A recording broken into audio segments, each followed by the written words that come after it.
sebelumnya kami akan memperkenalkan diri terlebih dahulu. Saya di sini Ulia Ulul Jannah. Muhammad Taufik Aulia. Ulia Ulul Jannah. Muhammad Taufik Aulia. Taufik. Nggih Taufik. Intan Syafaru. Fadilatul Iza. Fadilatul Iza. Panggilannya Fadilah. Iza. Panitia Lasfitriani Arifin. Panggilannya Fani. Fani. Panjang ya Pak namanya.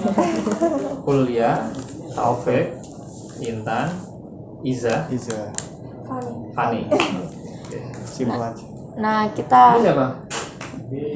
Ini kameramen saya, Pak. Iya. Jahat itu. Enggak teman saya, Pak.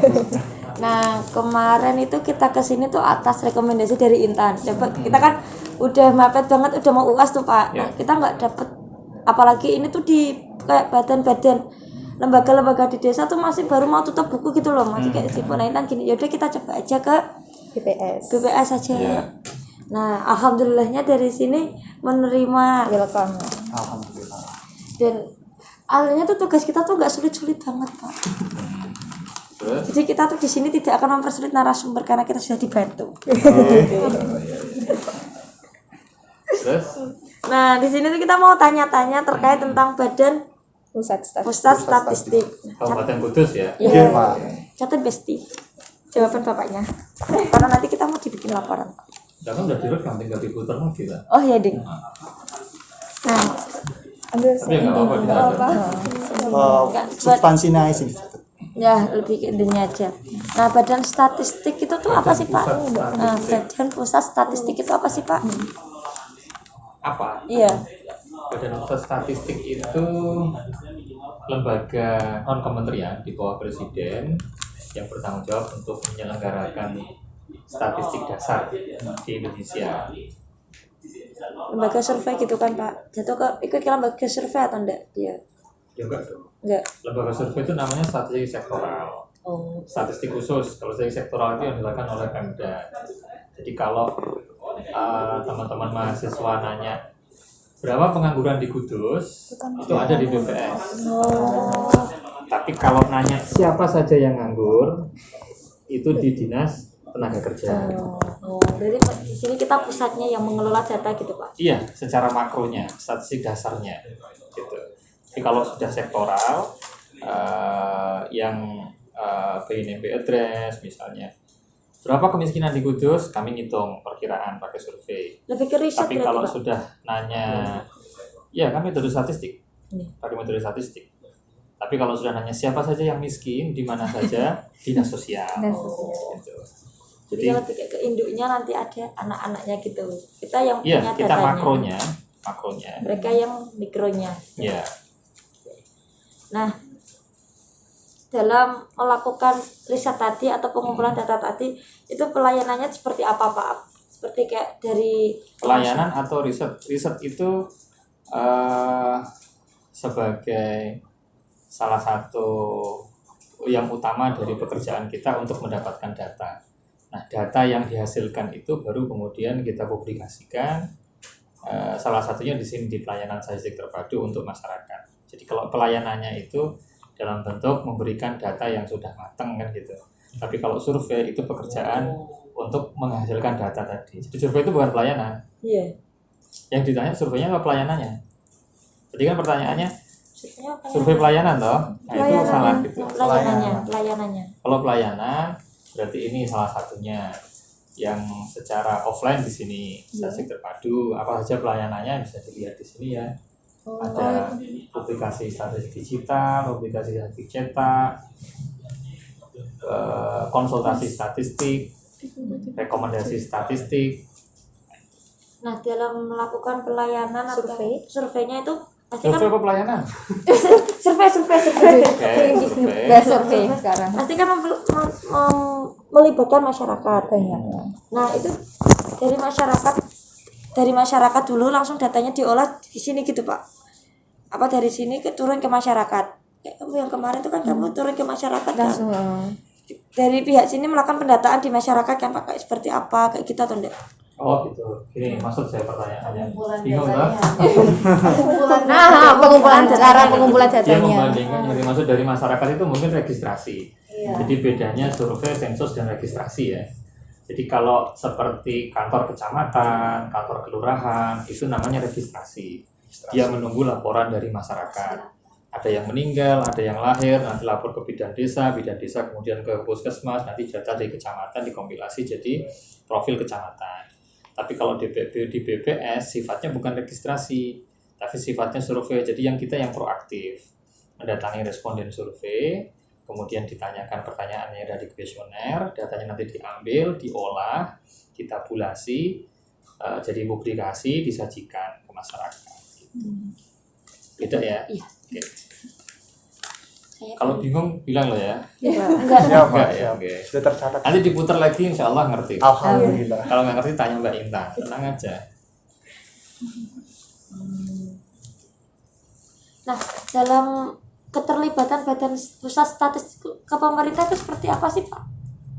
Tadi statistik dasar, kemudian membentukkan sistem statistik nasional, kemudian sebagai pembina statistik sektoral, utamanya itu.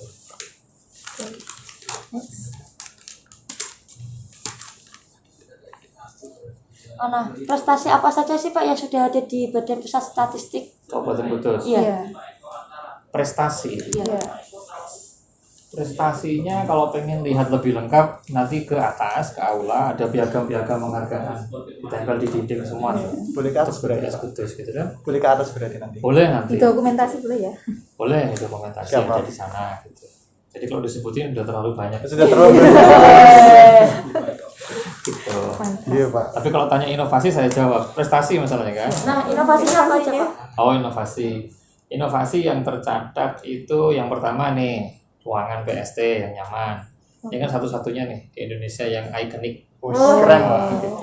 terkonsep gitu maksudnya dari mulai masuk raknya, penataan bukunya, kemudian seluruh ruangannya itu. Temanya bola ya Pak? Ini konsepnya itu bola gitu. Jadi nuansanya memang dibuat seperti itu.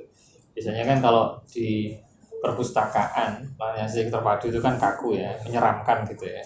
Ruangan kotak-kotak ada komputer gitu. Ya kayak meja baca yang di perpus gitu gitu. Awalnya kan dulu coba sehingga bisa lebih nyaman gitu. Terinspirasi dari mana, Pak? Kok bisa Karena mengusung hasil bola? survei kepuasan data di Kudus itu Iya. kebanyakan yang kesini itu bukan nyari data, tapi pengen konsultasi gitu. Konsultasi ya, Pak? Mahasiswa datang pengen konsultasi, dari Pemda mau mengadakan survei dia konsultasi. Jadi memang kebanyakan tuh ngajak ngobrol kalau di sini. Jadi dibuat nyaman gitu. Iya. Oh, gitu ya, Pak. Bukan nyari data. Kenapa? Karena data itu sudah kita publish semua di website BPS Kudus. Sehingga kalau mau minjem buku nggak usah jauh-jauh ke sini, download aja. Gratis gitu. Udah dapat PDF sebuku kan gitu. Nggak perlu ngambil buku yang fisik di sini kan gitu. Kan Berarti itu orang itu- jadul itu. Oh, gitu. Nah, kalau sekarang semua data ada tabulasi, Sudah ada update tiap bulan pasti ada update data terbaru kan gitu. Berarti itu udah menerapin sistem e-government, Pak? Udah. Iya, Udah. udah, berarti, Pak. udah. Dengan ada website tadi berarti, Pak? Iya. Dibuka aja kuduskap.bps.go.id ya. Nah, nanti Sudah. dibuka. Seluruh data sudah dipublikasikan secara online. Ya, jadi kalau yang kesini kebanyakan memang ya gini ngajak ngobrol. Ngajak ngobrol ya, Ngajak Pak? ngobrol kan enaknya kursinya gini. Iya, Pak. Iya, Lebih toh, nyaman gitu, ya, Pak. lebih nyaman gitu. Mau pesen es teh atau es dawet tinggal bilang sama Budiah ini nanti. Pelayanannya komplit. Komplit tinggal grab aja. Tinggal mencet Grab ini nanti. Inovasinya ini satu, kemudian yang kedua kita ada aplikasi. Oh, sudah ada aplikasinya berarti, Pak? Ada aplikasi, tapi belum kita taruh di Play Store. Jadi kalau butuh nanti tinggal kita Tapi kan masih, tapi kan APK-nya. punya inovasi lewat dari aplikasi untuk membantu Mempermudah. dalam mempermudah ya, pendataan kan. Android sudah. Kalau iOS belum ada ya, Pak? berarti? Apa? iOS. Oh belum. Belum, ya? Anak milenial gitu. Karena Kebanyakan iPhone ya.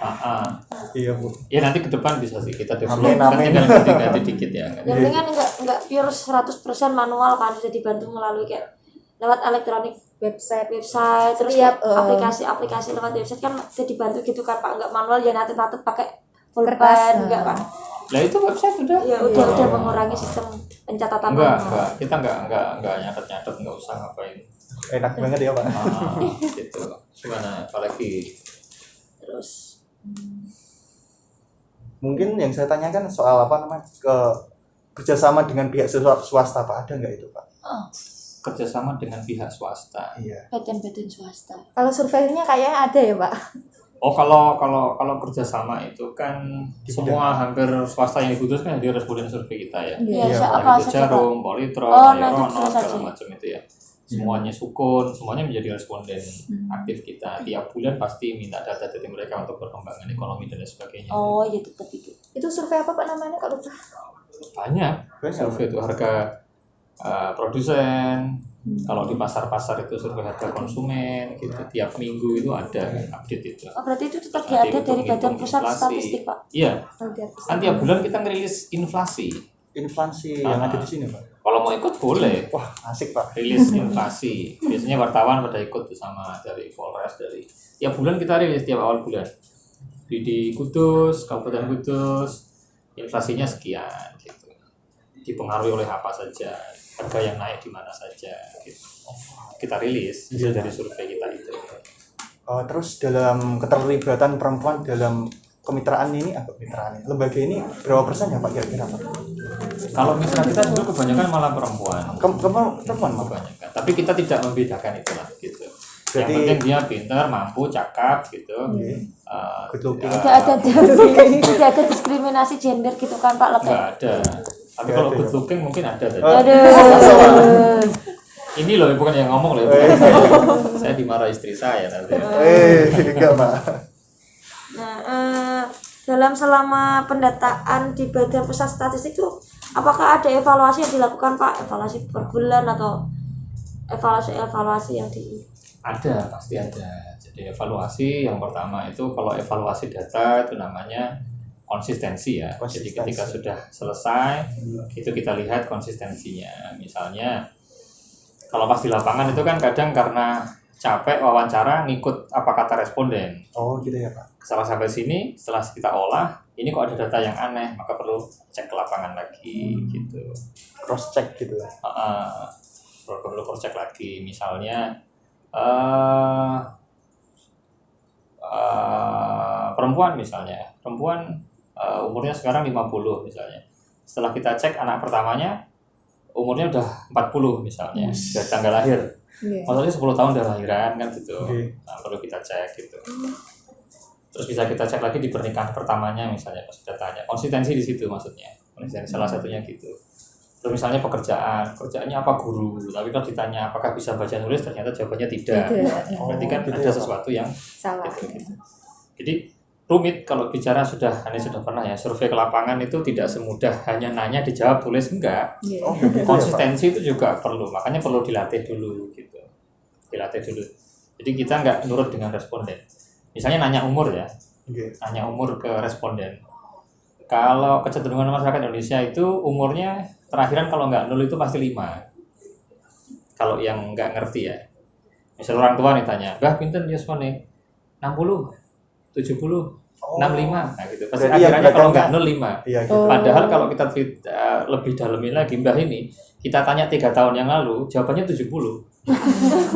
Kita tanya hari ini 70 juga. 70. Nah, gitu. Jadi kita nggak langsung manut dengan apa kata responden gitu. Kita misalnya lupa. Kalau gitu kita tanya KTP-nya itu lebih valid gitu. KTP-nya nggak ada ya kita ingatkan kalau misalnya dia lupa. Dulu waktu lahiran Mbah niki kertas penjajahan Jepang, misalnya gitu. Pas proklamasi 17 Agustus niku jenengan pun kertas apa dereng, Mbah? Wah, itu kalau bisa kita perkirakan berarti kalau seperti itu umurnya sekitar ini. Berarti lahirnya sekian gitu. Jadi itu namanya probing ya. Jadi tidak Menyangkutkan sejarah juga ya Pak berarti. iya, kita harus ngerti. Misalnya dia pas saya waktu itu SR Sekolah Rakyat kelas 3 itu Jepang mendarat di Indonesia gitu. Tahun berapa tuh? Tuh Pak saya. Tuh kan. Itu masih bisa dihitung kan gitu. Tapi kalau susah kan ngomong pas saya dulu lahir dari ibuku itu nanam kue tasem ning ngarep gitu loh. Kan memperkirakan kue tasem ki umure pira kan enggak bisa ditanya. Sampai sedetil itu berarti Pak. Oh iya, itu namanya konsistensi ya, karena nanya evaluasi tadi. Iya.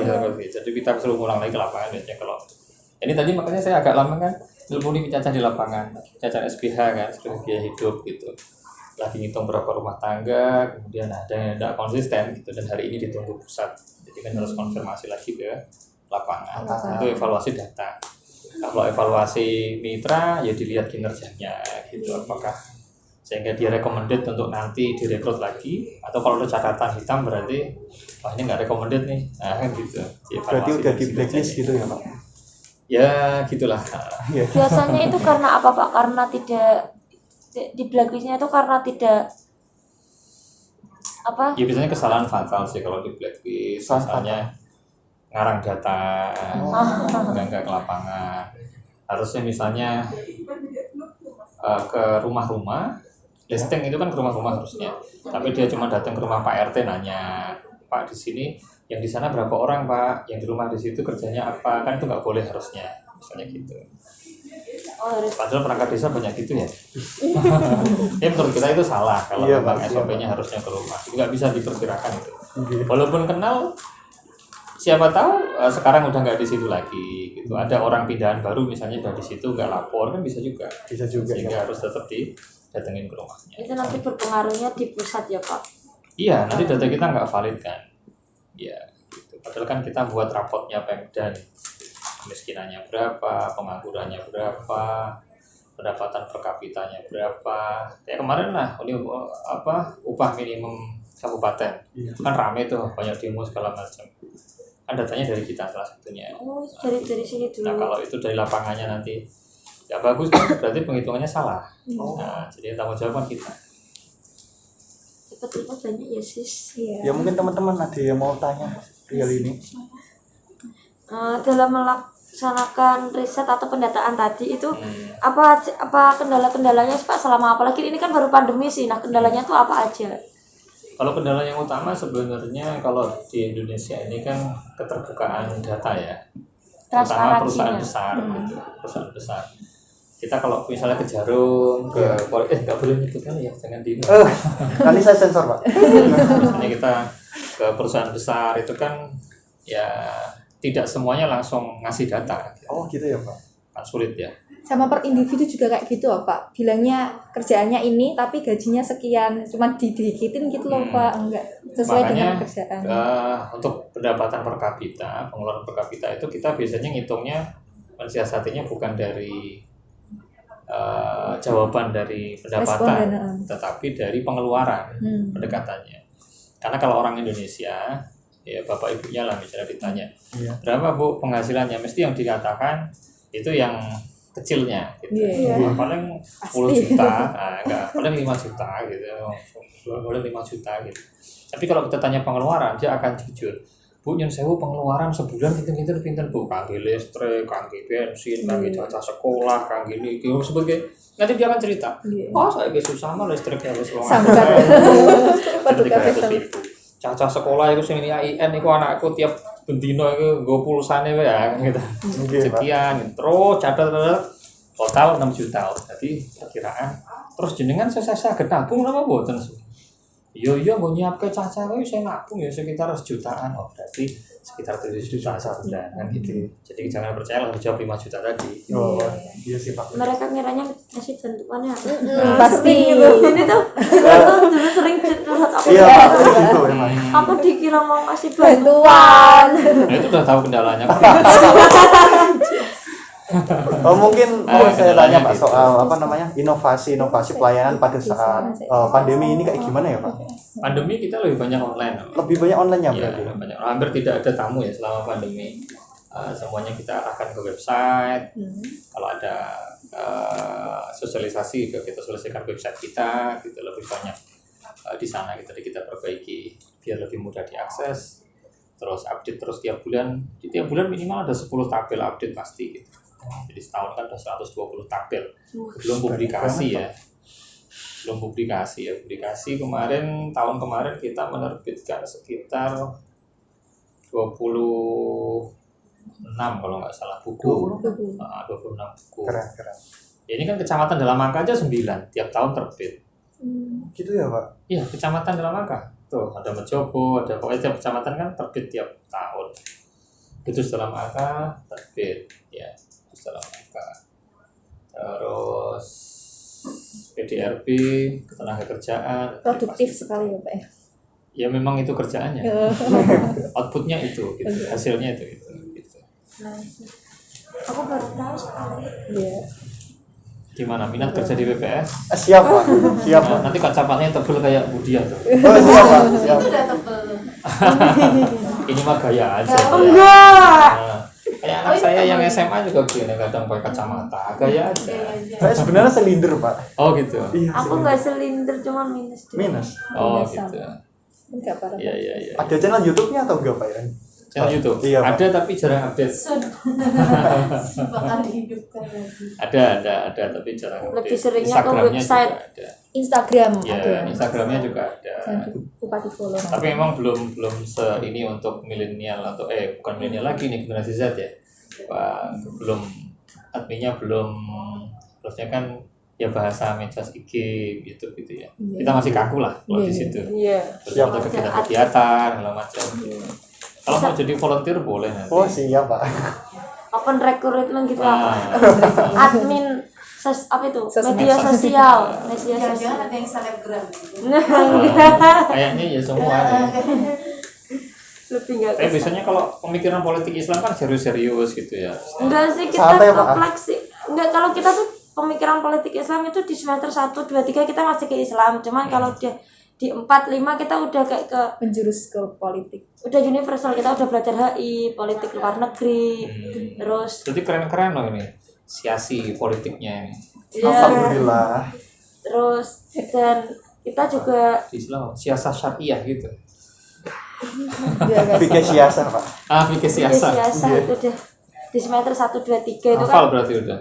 enggak sih. Lumayan Pak. Kayak sistem politik Indonesia, partai politik dan pemilunya lebih ke itu sih. Tapi kalau ke Islam tuh kita malah pusing sendiri. Dia nggak boleh, emang udah dipilih kok. Soalnya Harusnya kan kalau Islam kita tuh paling belajar kayak tata kepemerintahannya tuh kayak gimana sih waktu dulu kayak gitu. Zaman Rasulullah tuh gimana waktu kayak gitu dulu. Kalau Perbandingan saja Pak. ya lebih ke perbandingan. Terus, Tapi kalau dulu di Islam kan kita kayak paling mainnya di Islam doang kan. Zaman Rasulullah tuh kayak gini loh, kayak gini. Tapi kalau dari semester 4, 5 tuh kita udah kayak perbandingan politik. Sistem politik di luar negeri kayak gini, di Indonesia kayak gini. Nah, itu tuh malah lebih serunya kayak gitu. Kalau aku lebih serunya kayak gitu. berarti yang bagus yang mana? Yang luar negeri, yang Indonesia apa yang zaman Kanjeng Nabi itu? Gak bisa sih, karena Bandingkan beda ya. sana. Kan udah beda sistem pemerintahannya Pak, gak bisa disatuin. Ya harusnya jawabannya teman-teman bagus Islam dong. Iya Kan dong, Pak. pemikiran Ya, Betul, karena Pak. dulu Islam. kalau waktu dulu itu Harus bisa memberikan argumen kenapa kalau lebih waktu bagus zaman gitu loh. Islam itu mereka lebih menekankan kesejahteraan umatnya.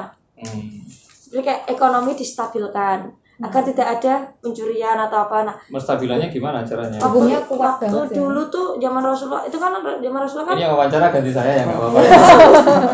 kalau menurut sih kayak zaman Durasi. zamannya Nganu, Nabi Muhammad Umar Usman. Sebenarnya Mbak Fani pengen Usman, bertanya. kayak gitu.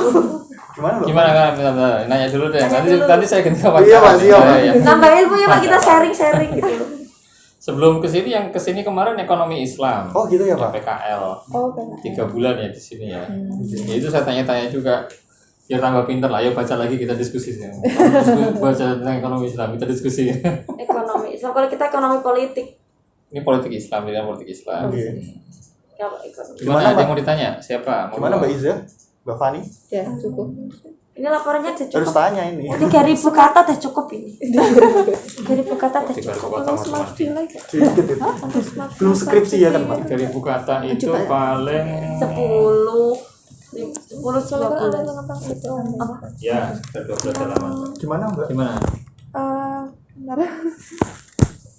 Lembaga ini itu sudah mengadopsi konsep smart city atau smart village gitu.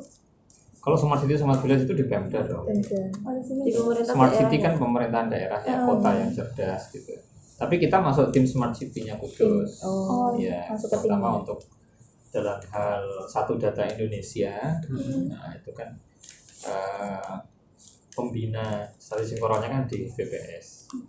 Nah, jadi kita berusaha untuk ngajak teman-teman di Pemda biar satu data Indonesia, satu data Kudus kalau di Kudus. Jadi harapannya itu bukan data di masing-masing dinas itu beda-beda gitu loh, Oke. tapi satu data gitu. Satu data itu bukan berarti data dikumpulin jadi satu tempat gitu. Kalau gitu nggak selesai karena tiap bulan aja datanya beda kan gitu. Iya. Tapi interoperabilitas, ngerti nggak? Interoperabilitas itu bisa saling pakai. Oh. Jadi ketika dinas manapun mau mengakses data BPS, ketika buka website toh, nah harapannya Pemda juga gitu. Sehingga ketika saya perlu data apapun misalnya dari dinas sosial, nggak perlu ke dinas sosial, ya toh. Nah, cukup searching kata kunci yang kita butuhkan, misalnya dinas kesehatan, gizi buruk misalnya. Gizi buruk di Kudus berapa sih? Kan kita nggak ada nih yang berhak mengeluarkan kan dinas kesehatan. Kita ketik di website dinas kesehatan gizi buruk, langsung keluar. Harapan Seluruh Indonesia, jadi semua orang yang pengen data gizi buruk itu cukup merujuk ke dinas kesehatan. Yang lain nggak usah ngitung lagi. Satu data konsepnya gitu. Gitu. Jadi kalau penduduk dari Kudus selesai penduduknya berapa di website kan udah ada. Harapannya yang lain dipakai data itu. Jadi satu data itu bisa saling berbagi data, gitu, mudah didapatkan, gitu. Jadi birokrasinya nggak rumit lah mau minta data itu. Kita harus izin ini pakai ini dan sebagainya, gitu. Tapi ada di website, gitu, bisa diakses, gitu. Itu interoperabilitas, bisa saling berbagi pakai. Izin Pak, kan kemarin juga soal kemudahan mengakses data ya kan Pak. Kemarin juga kayak BPJS itu kayaknya diretas Pak. Mungkin kalau kemudahan kayak gitu kita bisa juga diretas loh Pak di bagian ini atau Enggak gimana dong, Pak? beda dong. Itu beda Pak. Kalau diretas itu kan back end-nya ya. Iya Pak. Sampai dijual juga itu biodatanya Pak. Kalau website Kudus, Iya Pak. itu kan tampilan in front of-nya toh, gitu. Iya. Gitu. Nah kalau back end-nya kan portalnya itu yang bisa masuk segala macam kan cuman admin toh. Admin. Nah, berarti kalau bisa diretas, kekuatan security-nya Masih kurang ya gitu. Pak. Ya, beda dengan yang ditampilkan kan gitu. Jadi kemudahan itu kemudahan mendapatkan data, mengakses tampilan pelayanannya gitu. Di luarnya saja berarti itu Pak. Iya dong. Iya Pak. Kita masuk ke website Google misalnya, Iya. kan bisa ngakses Google pelayanannya. Nah kita bisa nggak masuk ke Google-nya kan nggak bisa. Nggak bisa. Ya, security-nya kan. Gitu. Gojek itu kan aplikasi semua. Tapi kan ya itu masalah security sih lebih. Ya, memang tantangannya di situ. Tantangannya kalau online itu di situ. Iya. Oh iya Pak, ini kan padahal BPS sudah memberikan data-data, sudah mengelola data-data masyarakat secara luas kan ya, kan setiap kabupaten pasti ada. Tapi kenapa sih Pak, setiap desa tuh pasti ada kayak program SDGs, terus apa sih di sini? Raldeskes. Padahal kan dari itu kan program dari kementerian. Nah kalau kementerian butuh data kan bisa saja pakai data dari sini. Kenapa harus membuat program lagi gitu loh? Nah, SDGs itu maksudnya ke sini apa enggak sih Pak nanti? Enggak, beda. Oke deh. Heeh. Oh, bacanya SDGs gitu ya? Bukan Iya, bukan SDGs. Kalau aku bacanya SDGs. Sebelumnya masuk. Kalau mau di bahasa Indonesia kan itu pembangunan berkelanjutan. Iya. Jadi kalau mau dibaca tetap SDGs, bacanya SDGs nih. Iya. Sustainable Development Goals. Iya. Kalau bahasa Indonesia kan yang penting pembangunan berkelanjutan Iya. gitu ya. Nah kenapa kok kemudian kementerian mengadakan itu? Balik ke yang awal tadi yang ditanyakan, BPS itu hanya menyediakan statistik dasar.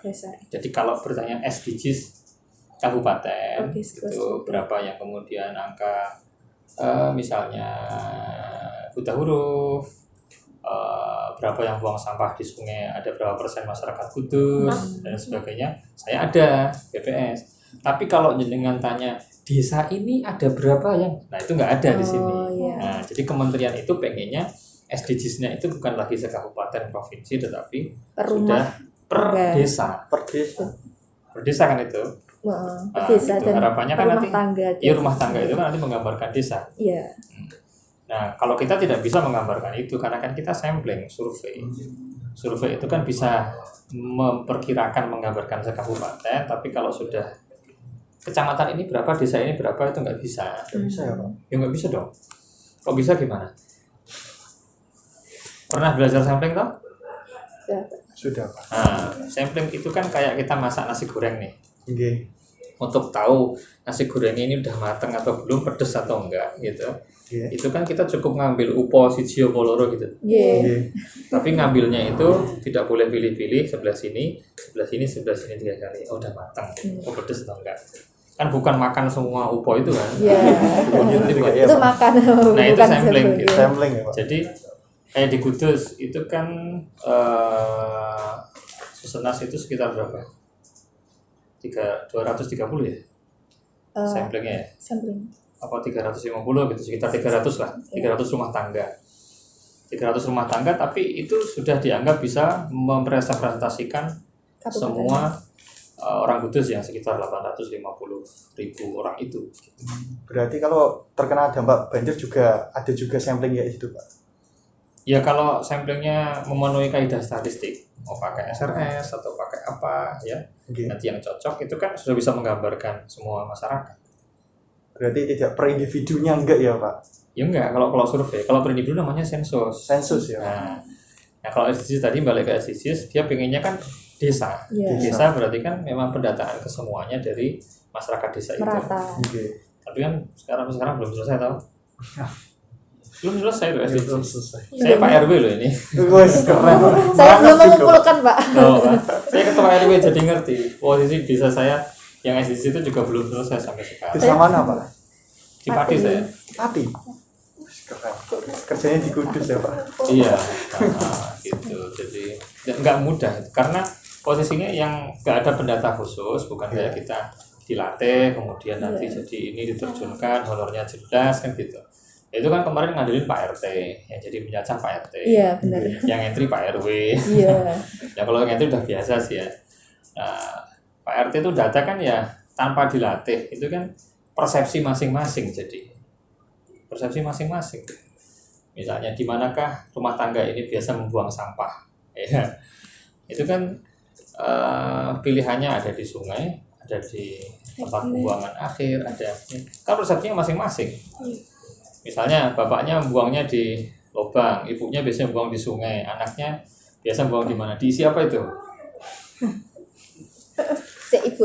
Di mana-mana itu. Hah? Di mana-mana nggak ada pilihan itu. Nah, itu kan harus disepakati pertanyaan itu. Gitu. Misalnya seperti itu baru satu pertanyaan. Jadi maksudnya makanya kalau di BPS ada pelatihan petugas sebelum pelaksanaan survei itu menyamakan persepsi itu. Gitu. Misalnya penduduk itu konsepnya gimana disepakati. Kan nggak mudah loh. Orang mana? Aslinya? Saya orang Jowo, Pak. Hah? Jowo. Mejobo. Nggih. Tinggalnya di Tinggalnya di Kesambi.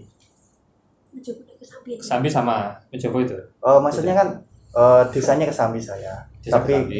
kecamatannya Menjobo. Oh gitu. Orang tua di situ juga. Iya di situ, Pak. Sekarang nggak ngekos. Enggak, Pak. Oh jelas ini penduduknya penduduk Kesambi ya. Iya, Pak. Nah misalnya saya nih orang Pati Nggih. ya. KTP saya baru pindah dari Palembang nih. Masa, Pak? KTP saya masih Palembang. Ini misalnya ya. Iya, Pak. KTP saya sekarang udah pindah Pati sih KTP saya. KTP saya masih Palembang. Iya. Tapi sehari-hari saya tinggal di Pati. Terus saya ngekos di Kudus. Nggih. Saya tiap hari Minggu pulang ke Pati. Kita seminggu Iya. sekali. Saya kerja di Kudus, saya kerja di Kudus. Saya penduduk mana? Palembang, Pati apa Kudus? Pati mungkin, Pak. Domisili. Pati. Ini Sesuai KTP. Palembang. Ini Palembang. Ada yang beda, ada yang nyebut Kudus, yang ada Kudus. tinggal di sini seminggu lama di sini. Kudus. Kudus. Beda kan? Kenapa? Karena kita nggak disamakan persepsi dulu. Oh, gitu. gitu ya, Pak. Jadi kalau pendataan itu udah langsung Pak RT suruh data, ini kuesionernya. Ya selesai. Tapi setelah selesai itu nggak sampah itu datanya pasti. Kita nganalisa mesti bingung. Loh kok gini hasil sekian persen penduduk kita yang sekian udah di Palembang, loh kok bisa? Karena konsepnya tadi banyak KTP. Gitu. Terus yang benar gimana itu, Pak? Ya tergantung yang diinginkan seperti apa disepakati. Yang Kalau disepakati ya, Pak. berdasarkan data pemilu untuk pemilihan, saya Palembang. Karena Palembang. pemilu kan pilkada, pemilu itu pakai data KTP. Nggih. Oke, tapi kalau konsep sensus penduduk, saya pulang seminggu sekali, berarti saya masih di Pati. Pati. Tapi kalau saya bukan kepala rumah tangga, saya ada di Kudus. Kudus. Karena pastinya saya lebih lama di Kudus. Beda semua toh? Beda Nomaden semua. kan? ya Pak. Ya. Nomaden. Berpindah-pindah. Berburu dan meramu. Udah apalagi saya jadi Sudah. senang ngobrol nih jadi. Ya, itu doang sih Pak. Gitu. Oh iya. Sekarang ditutup ya? Terima Ini kasih. belum nanya. Siapa tadi bisa? Belum. Kenapa? Sakit? Suaranya lagi Oh, habis. iya. Sama saya juga Kameramen mau sakit. nanya nggak? Pak, nanti kita dokumentasi foto dulu ya. Oh iya, boleh. Terima kasih sih Pak buat waktunya, terima kasih buat responnya. Maaf ya Pak kalau kita nyusahin. Sama-sama. Enggak. Iya, Pak. Makasih ya Pak. Yaudah kita foto aja ya soalnya. Ya, yuk. Oke. Itu dulu Besti. Pergi,